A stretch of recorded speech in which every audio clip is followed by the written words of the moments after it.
Hi friends, আসসালামু আলাইকুম। আমি হোসনারা বিউটি আপনাদেরকে সবাইকে স্বাগত জানাচ্ছি আমার হিবিজিবি রান্নাঘরে। আসুন আজকে আমি রান্না করি, কি রান্না করি সেটা দেখার জন্য সবাইকে আমন্ত্রণ। তো আজকে আমি রান্না করব চিংড়ি মাছ দিয়ে বরবটি, আলু আর ফ্রোজেন করা টমেটো দিয়ে রান্না করব। আমি দিয়ে দিচ্ছি পেঁয়াজ কুচি,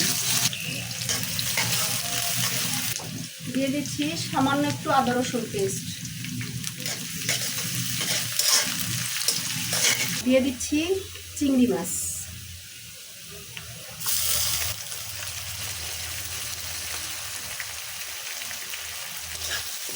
হালকা একটু ভেজে নেব।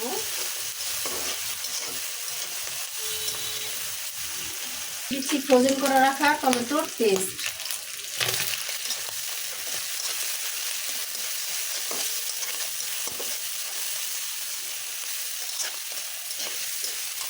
এখন দিয়ে দিচ্ছি একটু পানি,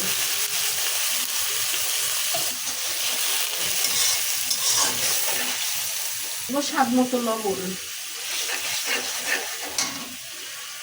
হলুদের গুঁড়া, মরিচের গুঁড়া। এখানে আমি কাঁচামরিচ অল্প দিব, যেহেতু বরবটির তরকারি মরিচ বোঝা যাবে না, গুঁড়া মরিচটা বেশি দিলে কাঁচামরিচটা একটু কম দেবো। এটা হলো জামালু, আমি জামালুটাকে কেটে নিয়েছি। আলুটা খেতে অনেক মজা লাগে, টেস্ট লাগে।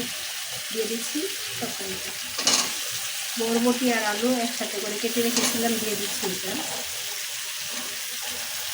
একটু কষাই নেব।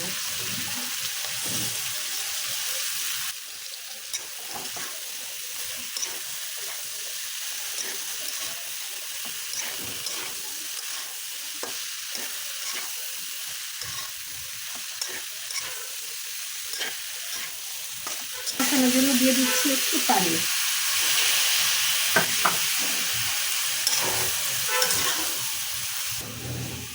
আমি ঢাকনা দিয়ে ঢেকে দিব, 5 মিনিট কষাবো, তারপর আপনাদেরকে দেখাচ্ছি।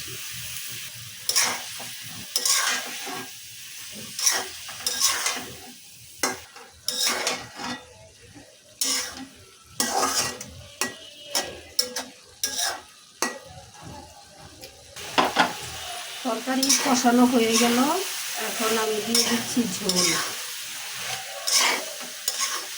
কারণ তরকারিটা যত ভালো করে কষানো হবে, তরকারির টেস্টটাও তত বাড়বে।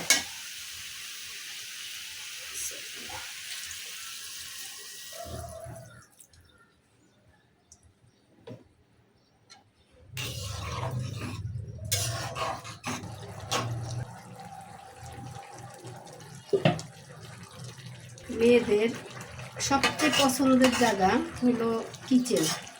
সেই কিচেনটা যদি রান্না করে শান্তি লাগে, তো সব কাজে মোটামুটি এগিয়ে যায়। আর রান্না করতে যদি সমস্যা হয়, তখন আসলে ভালো লাগে না, কোনো কাজই মনে করা শেষ হয় না। যেমন আমার আজকে কয়দিন এই ঝামেলাটা হচ্ছে কিচেনের কারণে।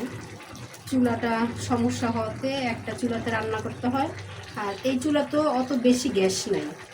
আর যেহেতু ভিডিও করতে হয়, তো আমার মোবাইলটা সেট করার জায়গাটাও সমস্যা।